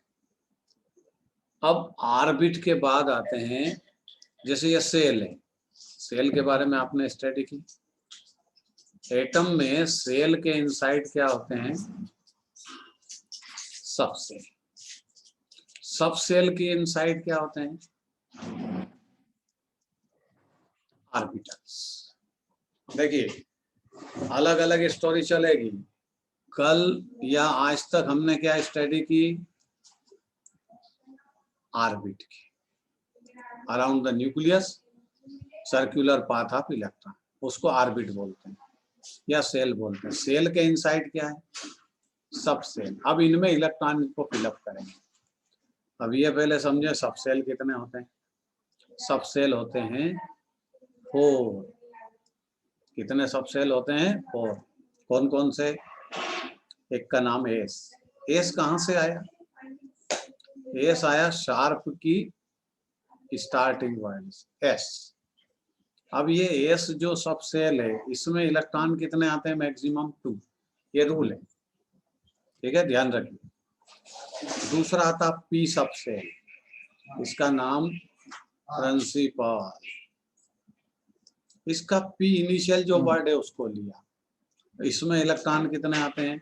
Maximum 6, minimum 1, maximum 6। थर्ड सब सेल डी, ये कहां से आया? डिफ्यूज्ड, इस वर्ड से आया, टी से, डिफ्यूज्ड।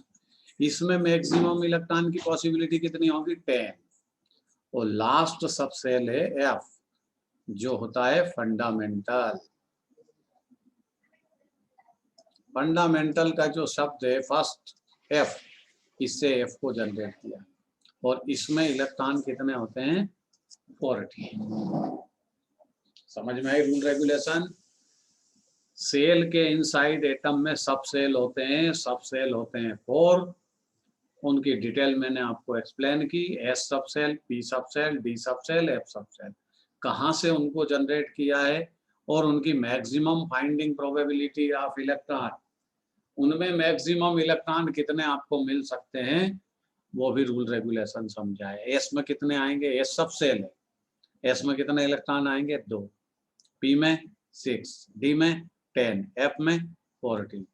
अच्छा बताओ इनका टोटल क्या हुआ? चारों सब सेल के इलेक्ट्रॉन का टोटल कितना है? 32। अरे किसी भी ऑर्बिट में आप टोटल इलेक्ट्रॉन कितने फिलअप करते हो? 32 तो फिलअप करते हो। तो 32 इलेक्ट्रॉन को फिलअप करने के लिए आपको 4 सब सेल की आवश्यकता होगी, 4 सब सेल की रिक्वायरमेंट होगी। बोर्ड पर से इस कंसेप्ट को नोट करिए। उसके बाद एक दो एग्जाम्पल मैं आपको यहाँ समझाता। देखिए समझिए, इलेक्ट्रॉन की सब सेल में एंट्री कैसे करते हैं। एक एग्जाम्पल लेते हैं, जैसे फ्लोरीन 9। पहले डायग्राम बनाएंगे। 2 7, फर्स्ट ऑर्बिट को कितने आएंगे 2, सेकंड को 7। ये है एटॉमिक स्ट्रक्चर। क्या बोलते हैं इसको? इसको बोलते हैं एटॉमिक स्ट्रक्चर। अब एटॉमिक स्ट्रक्चर को जब हम एसपीडीपीएफ में कन्वर्ट करेंगे, फिलअप करेंगे, तो ये क्या बन जाएगा?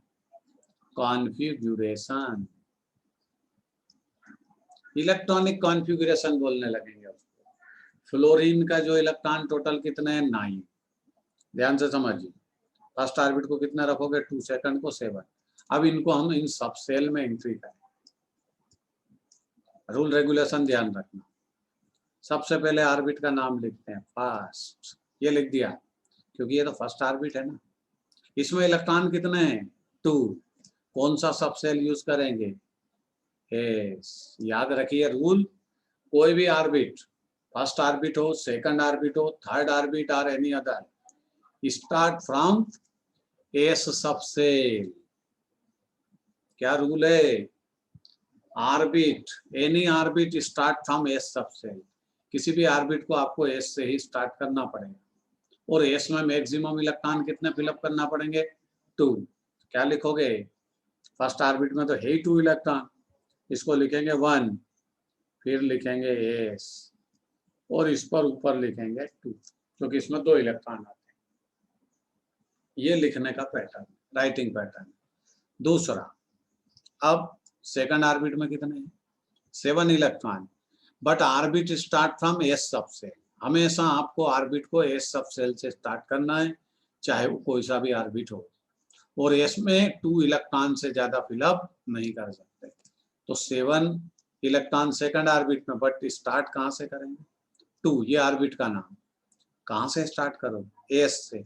कितने रखोगे 2, 2 से ज्यादा रख नहीं सकते। तो ऑर्बिट क्या बना 2s2। अभी रिमेनिंग इलेक्ट्रॉन 5। तो 5 इलेक्ट्रॉन के लिए आप पी सब सेल का यूज करोगे। तो यहाँ क्या लिखोगे 2p5। ये स्टोरी खत्म हो गई। एक दो एग्जांपल और समझाता। जैसे मान लीजिए फास्फोरस का एग्जांपल ले। Phosphorus 15 in the first orbit 2, second 8, third 5। ये इसका एटॉमिक स्ट्रक्चर है, इलेक्ट्रॉनिक स्ट्रक्चर बोलते हैं इसको। अब सब सेल में एंट्री करते हैं। ये कौन सा ऑर्बिट? फर्स्ट। कैसे लिखोगे 1s2। ये खत्म हो गया। सेकंड ऑर्बिट में कितने electron 8, but start from S सब सेल। स्टार्ट एस से ही करना है। क्या लिखोगे 2s2। एस में 2 से ज्यादा रख नहीं सकते। अब कौन आएगा? अपने पास 8 इलेक्ट्रॉन थे, पी सब सेल यूज करना है 2p6। ये खत्म हो गया इलेक्ट्रॉन। अब थर्ड सेल में कितने 5, बट थर्ड सेल और third orbit start from S सब सेल। अगेन 3s2, 3p3 हो गया कंप्लीट। 3s2 3p3 बनाइए सारी कहानी।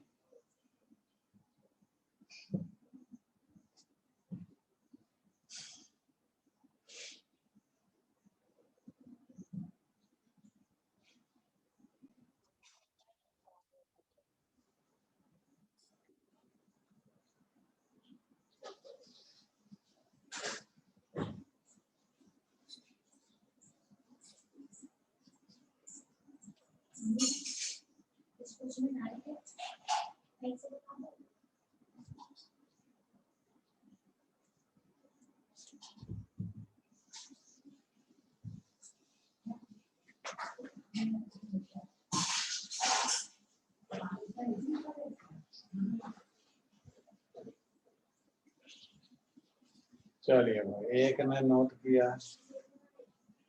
कितने स्टूडेंट है आज क्लास में? 16। आपकी क्लास में स्टूडेंट कितने हैं टोटल?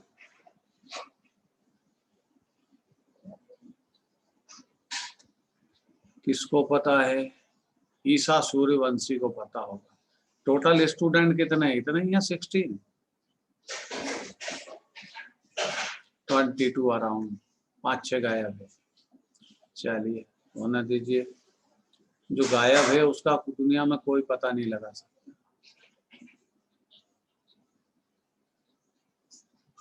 16 स्टूडेंट प्रेजेंट, 5-6 तो गायब रहते हैं। हिंदुस्तान है, 5-6 की तो गिनती नहीं होती है। अभी 3 लाख चले गए, किसने काउंट किया कोरोना में?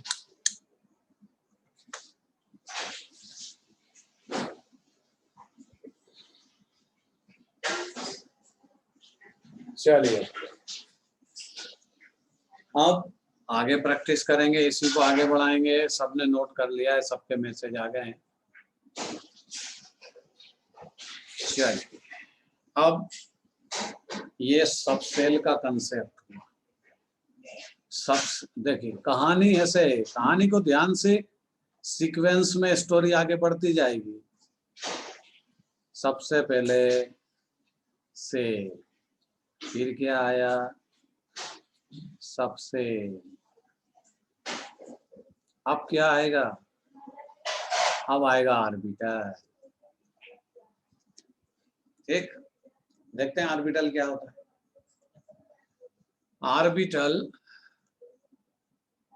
ऐसे स्क्वायर डिजाइन का नाम होता है। इसको हम आर्बिटल बोलते हैं। साइंटिस्ट ने बोला इसलिए हम बोलते हैं, इसको बोलते हैं आर्बिटल। और एक ऐसा रूल है, 1 आर्बिटल, यहां दिखता रूल, 1 आर्बिटल हैव 2 इलेक्ट्रॉन्स। ये रूल है। 1 आर्बिटल स्क्वायर डिजाइन होगा, एक आर्बिटल, और उसमें 2 इलेक्ट्रॉन होते हैं। 1 orbital have 2 electrons but opposite spin. एक होगा क्लॉकवाइज, जिसको अपवर्ड एरो से रिप्रेजेंट करेंगे। दूसरा होगा एंटी क्लॉकवाइज, जिसको डाउनवर्ड एरो से रिप्रेजेंट करेंगे। क्लियर? आ जाइए वापस। आज अब हम यहाँ पर स्टडी करेंगे आर्बिटल्स की। तो पहले सबसेल के बारे में समझा, तो सबसेल तो लिखें फिर से, एस, पी, डी और एफ, ये 4 सबसेल है, याद है आपको सब। अब इनके अंदर आर्बिटल्स होंगे, और रूल मैंने लिखा है, 1 आर्बिटल है 2 electron but opposite spin, 1 clockwise then other anti clockwise. अब बोलो एस का रूल क्या है? अरे एस में तो 2 इलेक्ट्रॉन होते हैं ओनली, इससे ज्यादा होते ही नहीं। पी में कितने रखते हो? 6, डी में कितने रखते हो? 10, और एफ में कितने रखते हो? 40। ये रूल है। अब आप रूल क्या बोल रहे हो? वो भी रूल है तो ये भी रूल है। क्या बोल रहे हो? 1 ऑर्बिटल है और 2 इलेक्ट्रॉन्स ओनली, ये रूल है। तो एस ऑर्बिटल में 2 इलेक्ट्रॉन, तो ऑर्बिटल कितना होगा? एक ऑर्बिटल में 2 इलेक्ट्रॉन, एस के पास होते ही 2 इलेक्ट्रॉन, तो वो तो एक ऑर्बिटल यूज करेगा ना। मतलब ये देखो, ये एस ऑर्बिटल बन गया बस। क्यों? इसके पास इलेक्ट्रॉन ही 2 होते हैं, इसलिए सिंगल स्क्वायर होगा। 1 is clockwise then other anti clockwise. ये एस ऑर्बिटल। पहले एस का नाम मैंने सबसेल बताया था, एस सबसेल है, उसमें 2 इलेक्ट्रॉन होते थे, और ये ऑर्बिटल है जिस डिजाइन को मैंने। अब बताओ पी में 6 इलेक्ट्रॉन है, तो ऑर्बिटल कितने होंगे रूल रेगुलेशन से? 1 ऑर्बिटल है 2 इलेक्ट्रॉन, इसके पास 6 है, तो ये ऑर्बिटल कितने रखेगा? अरे सिंपल सी थिंक है, 3 ऑर्बिटल रखेगा। ये पी ऑर्बिटल है। हम ऑर्बिटल की स्टडी कर रहे हैं, तो ये पी ऑर्बिटल, बट इसमें इलेक्ट्रॉन कितने? 6। इलेक्ट्रॉन को फिलअप कैसे करते हैं वो ध्यान से समझिए। फर्स्ट यहाँ हमने क्लॉकवाइज रखा था पहले, और फिर डायरेक्ट क्या रख दिया? Anti clockwise. पी ऑर्बिटल में देखना क्या होगा। फर्स्ट क्लॉकवाइज, एक इलेक्ट्रॉन अगर है तो क्लॉकवाइज होगा, दूसरा इलेक्ट्रॉन आया तो आके नेक्स्ट ऑर्बिटल ऑक्यूपाइड स्पेस है उसको तो सेकंड इलेक्ट्रॉन यहाँ जाएगा क्लॉकवाइज। थर्ड इलेक्ट्रॉन को भी स्पेस पता है कि आगे जगह है, ये थर्ड इलेक्ट्रॉन इनिशियली क्लॉकवाइज। पहले 3 इलेक्ट्रॉन सीधे क्लॉकवाइज होंगे पी सबसे, पी ऑर्बिटल। अब 3 और है, तो ये कैसे आएंगे? ये 4th नंबर का इलेक्ट्रॉन, ये 5th नंबर का इलेक्ट्रॉन, ये 6th नंबर। काउंटिंग भी इसी तरह करेंगे। ध्यान रखिए, रूल रेगुलेशन है। क्या रूल रेगुलेशन है? पहला rule regulation, 1 orbital have 2 electrons in opposite spin. One is clockwise, then other anti-clockwise. 1 orbital have 2 electrons, तो 1 clockwise, then other anti-clockwise. इसमें तो डायरेक्ट होगा क्योंकि एक ही ऑर्बिटल है, पहले क्लॉकवाइज आएगा बाद में एंटी। बट पी ऑर्बिटल में 3 ऑर्बिटल है, तो इलेक्ट्रॉन पहले यहाँ आएगा 1, फिर 2, फिर 3, फिर 4th एंटी क्लॉकवाइज। ये रूल है। आगे बढ़िए। डी ऑर्बिटल में कितने इलेक्ट्रॉन? 10। तो आप समझदार हो सब। ऑर्बिटल कितने होंगे? 5। 1 2 3 4 5, 5 इलेक्ट्रॉन। ठीक है। अब 5 इलेक्ट्रॉन इसमें है, तो इलेक्ट्रॉन 5 ऑर्बिटल है, इलेक्ट्रॉन 10 है, कैसे फिलअप करोगे? 1 2 3 4 5, ये काउंटिंग भी इसी तरह होगी, ध्यान रख लें। ये 6 7 8 9 10, ये इलेक्ट्रॉन फिलअप हो गए। अब इलेक्ट्रॉन जब फिलअप हो गए,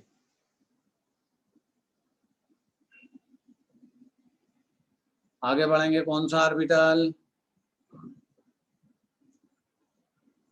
एफ। अब तो कहानी समझ में आ गई होगी। एफ ऑर्बिटल होंगे 7 1 2 3 4 5 6, इलेक्ट्रॉन वही 14। क्लॉकवाइज इनिशियली 2 3 4, काउंटिंग भी ऐसे होगी, फिलअप भी ऐसे ही होंगे। ये 7, अब एंटी क्लॉकवाइज आए 8 9 10 11 12, ये 13, ये 14। ठीक है। इस तरह इलेक्ट्रॉन को ऑर्बिटल में फिलअप करेंगे। दूसरी चीज फिर ध्यान से सुन लीजिए, ये चारों क्या है? ये चारों सबसेल है, SPDF। ये क्या है? ये ऑर्बिटल है। एस एक होता है ऑर्बिटल। पी के कितने मिले? 3, क्योंकि 1 ऑर्बिटल है 2 इलेक्ट्रॉन। डी के ऑर्बिटल 5, एफ के ऑर्बिटल 7। अब देखो, यहाँ स्टोरी ऐसी है कि जो ऑर्बिटल अकेला है, जो ऑर्बिटल सिंगल ही है, उसका तो आप कुछ भी नाम रख सकते। जैसे एस ऑर्बिटल अकेला है। मैथमेटिक्स कहाँ से शुरू होती है? मैथमेटिक्स का स्टूडेंट होंगे इसमें, मैथमेटिक्स 0 से स्टूडेंट होती है। मैंने इसका नाम 0 रख दिया। क्यों? अरे मैथमेटिक्स 0 से स्टार्ट होती है, इसलिए एस ऑर्बिटल का नाम 0। समस्या ये कि ये सिंगल है, अकेला है, इसका कुछ भी नाम रख सकते। जैसे एक एग्जांपल समझाते हैं, किसी के घर पे सिंगल मुलगा या सिंगल मुलगी है, तो उसका तो नाम कुछ भी रख दो आप। बहुत से बच्चे घर में अकेले होते हैं, सिंगल होते हैं पेरेंट्स के पास, तो उनका नाम तो कुछ भी रख दो, वो तो नाम बन गया बस। अब जिनके घर में 2 मुलगे या 3 मुलगी है, उनका सबका नाम एक ही रख दीजिए। जैसे एक मुलगा है, उसका नाम रख दिया आपने रामलाल। दूसरा मुलगा आया, उसका भी नाम रख दिया रामलाल।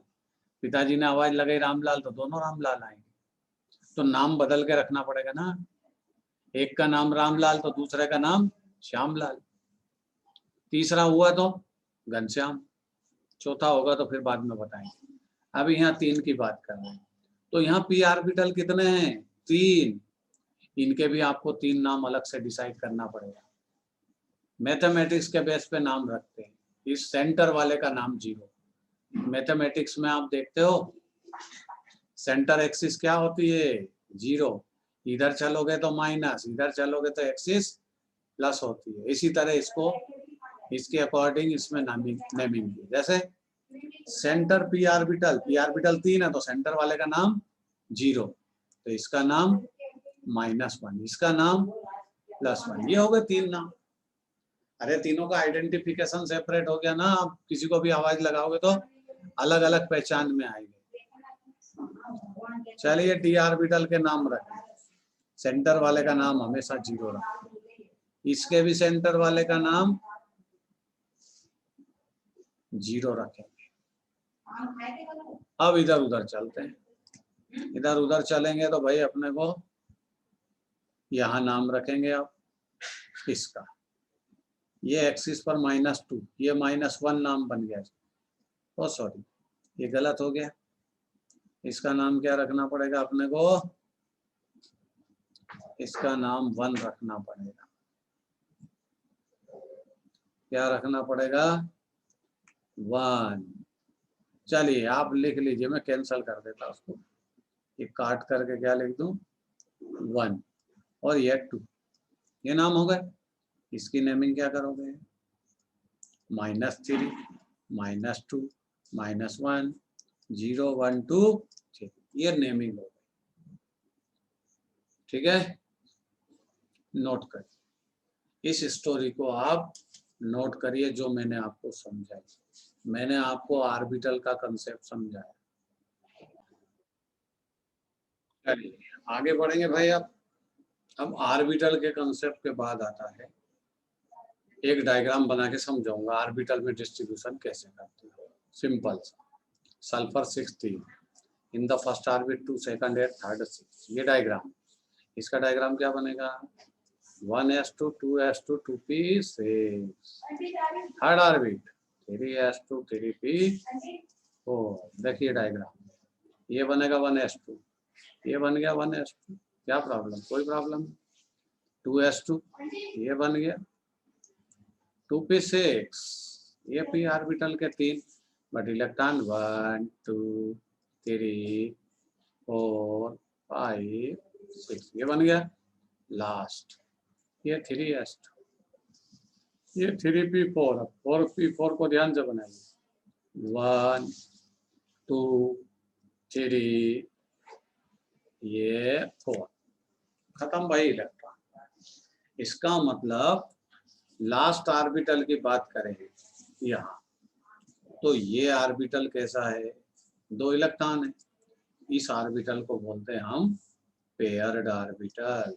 ये पेयर्ड ऑर्बिटल, और इन दोनों को क्या बोलेंगे? अनपेयर्ड। ये कैसे ऑर्बिटल है? Unpaired orbitals. एक, इसको फटाफट नोट कर लीजिए। उसके बाद हम चलते हैं अब अगली कहानी पर। वो कहानी क्वांटम नंबर से रिलेटेड है। यहाँ इलेक्ट्रॉन का डिस्ट्रीब्यूशन हमने स्टडी किया, और भी आप प्रैक्टिस करते रहिए इलेक्ट्रॉन को डिस्ट्रीब्यूट कैसे करें।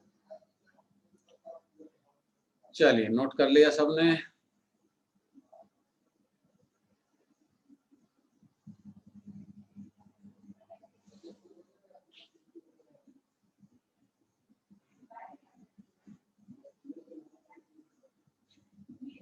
चलिए नया हेडिंग की स्टडी करेंगे। अगला हेडिंग क्वांटम नंबर।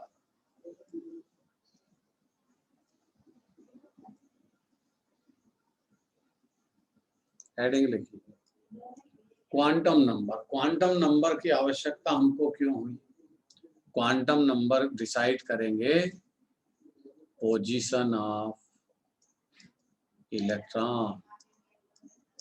इलेक्ट्रॉन की लोकेशन को डिसाइड करेगी क्वांटम नंबर कि इलेक्ट्रॉन कौन से ऑर्बिट में है। ऑर्बिट में अगर मिल गया तो सब सेल में कहाँ है, सब सेल में मिल गया तो ऑर्बिटल में कहाँ है? एक और ऑर्बिटल में है तो उसका स्पिन कैसा है, वो क्लॉकवाइज है या एंटी क्लॉकवाइज है? बताओ कितनी वेरिएशंस से इलेक्ट्रॉन की पोजीशन डिसाइड होगी। फर्स्ट, इलेक्ट्रॉन कौन से ऑर्बिट में, कौन से सब सेल में, एस में है, पी में है, डी में है या एफ? ऑर्बिटल वो पी में है तो सेंटर वाले में है कि कॉर्नर वाले में है, डी में है सेंटर में है कि लेफ्ट राइट है, स्पिन क्लॉकवाइज है या एंटी क्लॉकवाइज? मतलब हमको क्वांटम नंबर की आवश्यकता लगेगी 4। तो एक्चुअली क्वांटम नंबर कितनी होती है? 4, क्योंकि इलेक्ट्रॉन की पोजीशन को डिसाइड करना है तो इन 4 कंसेप्ट पे हमको उसका एक्सप्लेनेशन देना पड़ेगा। तो पहली क्वांटम नंबर, 4 टाइप की क्वांटम नंबर, जिसमें पहली quantum number principal quantum number. Principal quantum number क्या काम करेगी? ये है प्रिंसिपल क्वांटम नंबर का काम, इलेक्ट्रॉन के ऑर्बिट को डिसाइड करेगी। तो principal quantum number is represent by small and show number of orbit. वो इलेक्ट्रॉन के ऑर्बिट को बताएगी, इलेक्ट्रॉन कौन से ऑर्बिट में, मतलब इसका रिलेशन किससे है? साइज ऑफ एटम, एटम की साइज को इंडिकेट करती है। जैसे उसने बोला n equal to 1, n equal to 1 मतलब smaller in size, n equal to 5 larger in size. तो n की वैल्यू से हमें एटम की साइज का पता चलेगा। ये प्रिंसिपल क्वांटम नंबर, सीधी सी बात है, इसमें कोई टफ है ना। ऑर्बिट जो जहां इलेक्ट्रॉन जिस ऑर्बिट में होगा वो n की वैल्यू आपको लिखना। Number 2, second quantum number azimuthal quantum number.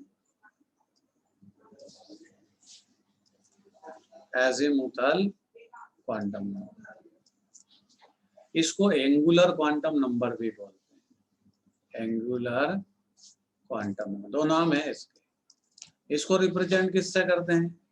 Small L से। किससे रिप्रेजेंट करेंगे? स्मॉल एल से। ये क्या बताएगी? ये बताएगी नेम ऑफ सबसेल। ये सबसेल का नाम बताएगी कि इलेक्ट्रॉन कौन से सब सेल में प्रेजेंट है। सेकंड कंसेप्ट को डिस्क्राइब करेगी। अब सब सेल कितने होते हैं भाई? अभी पढ़ा आपने, सब सेल होते हैं 4, एस, पी, डी और एफ। तो इनकी एल की वैल्यू फिक्स है, याद रखना पड़ेगी आपको। अगर इलेक्ट्रॉन एस के लिए एल की वैल्यू 0, पी के लिए 1, डी के लिए 2 और एफ के लिए 3, ये फिक्स वैल्यू है। किसकी वैल्यू है ये? एजीमुथल क्वांटम नंबर की। क्योंकि एजीमुथल क्वांटम नंबर क्या शो करेगी? नेम ऑफ सब सेल, वो सब सेल का नाम बताएगी कि इलेक्ट्रॉन कौन से सब सेल में बैठा। जैसे ही आपने 0 लिखा एल की वैल्यू, अगला समझ जाएगा कि वो एस सब सेल में। आपने एल की वैल्यू 1 लिखी, अगला समझ जाएगा आप बोलना चाहते हो को पी सब सेल में। अगर एल की वैल्यू आपने 2 लिखी तो वो समझेगा इलेक्ट्रॉन डी सब सेल में, और एल की वैल्यू 3 लिखी तो वो समझेगा एफ सब सेल में इलेक्ट्रॉन को आप समझा रहे हैं। अब एल की वैल्यू डिपेंड किस पर है? एल की वैल्यू डिपेंड होगी एन पर। क्या लिखें? Value of L depend upon N. N पर डिपेंड है। कैसे? देख, यहां लिख के समझा। इफ एन इक्वल टू 1, ध्यान से समझना, कहानी आप सुन चुके हो पुरानी। ऑर्बिट फर्स्ट है, फर्स्ट ऑर्बिट में कितने इलेक्ट्रॉन है? 2 से ज्यादा हो नहीं सकते। कौन सा सब सेल यूज करोगे? अरे एस सब सेल यूज करते हैं फर्स्ट ऑर्बिट में, पी नहीं आता। एस सब सेल यूज करोगे, देन बोलो एल की वैल्यू। अरे इलेक्ट्रॉन एस सब सेल में लिखा तो है चीज, यहीं से ढूंढना आपको चारों वैल्यू। ये लिख दी मैंने अंडरलाइन कर, ये सब एल की वैल्यू है 4। चलिए N1 इलेक्ट्रॉन 2, एस सब सेल एल की वैल्यू 0, क्योंकि एस के लिए 0 होता है। चलिए आगे बढ़ते हैं। If n equal to 2, second orbit है इलेक्ट्रॉन। अरे इलेक्ट्रॉन तो सेकंड ऑर्बिट में 8 होंगे मैक्सिमम। ऑर्बिटल कौन कौन से होंगे? s और p सब सेल होंगे। s के लिए l की वैल्यू क्या होगी? अरे s के लिए तो आप l की वैल्यू 0 लिख चुके हो, p के लिए 1। ये कौन है भाई?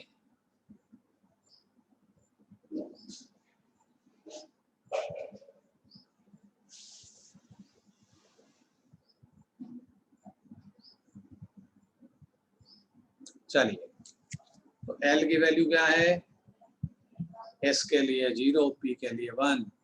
अगर N की वैल्यू 2 है तो L की वैल्यू 2 हो सकती है, मैं भी पॉसिबल 0 एंड 1।